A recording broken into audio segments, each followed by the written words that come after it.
Chapter 15. The Escape. Using all the strength in her legs, Roz jumped straight up high into the air and landed on a tree branch overhead.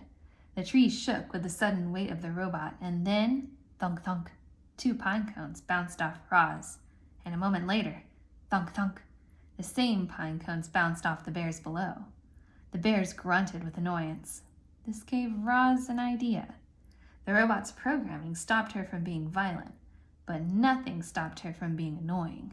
So Roz plucked pine cones from the nearby branches and lobbed them down at the bears. Thunk, thunk, thunk, thunk. Each pine cone bounced off its target with annoying accuracy and whipped the young bears into a frenzy. Roar, said the sister bear. Grrr, said the brother bear. I do not understand you bears, said the robot. Roz was about to unload a whole armful of annoying pine cones when a distant roar echoed through the forest. Back at the cave, the mother bear was calling for these two, and she did not sound happy. The young bears looked at each other. They knew they were in trouble. But before lumbering home, they glared up at Roz and snorted one last time. More than anything, they wanted to kill the robot. Chapter 16. The Pine Tree. Roz was in no hurry to leave the tree. She stayed on her branch long after the bears had gone, enjoying some peace and looking herself over. In addition to bite marks and claw marks, the robot was also covered in dirt, which of course meant it was time for another cleaning. She was making good progress when she felt something sticky on her arm. The problem with sitting in a pine tree is that eventually the tree's sticky resin will find you. It always does. And it found Roz. The robot scrubbed and scraped at the resin, and soon her fingers were completely coated in the sticky stuff. Then it was all over her arms and her legs and her torso, and things were about to get even messier.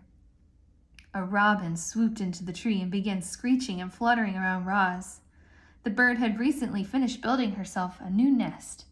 It was a little work of art, a delicate basket woven from grass and twigs and feathers, and it was right above the robot's head.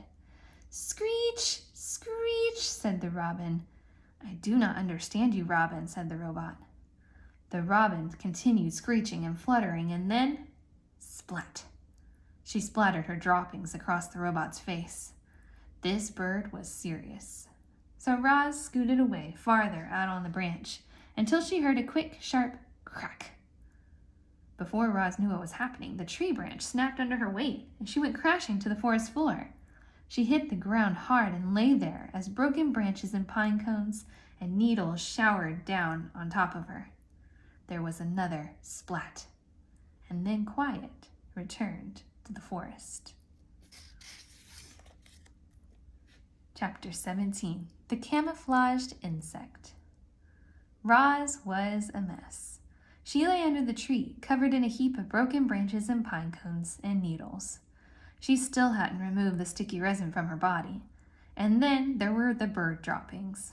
She was about to get up and give herself a rigorous cleaning when she noticed a peculiar twig. The twig was moving. It was crawling along one of the broken branches on the ground. With a gentle touch, the robot picked up the twig. Hello, stick insect. My name is Roz. You are very well camouflaged. The stick insect's body was long and thin. He had the same shape and colors and markings of a real twig. But if you look closely, you just might see 2 tiny eyes and 2 spindly antennae. The insect didn't make a sound, and he sat perfectly still as the robot. The 2 of them sat still and silently stared at each other for a while.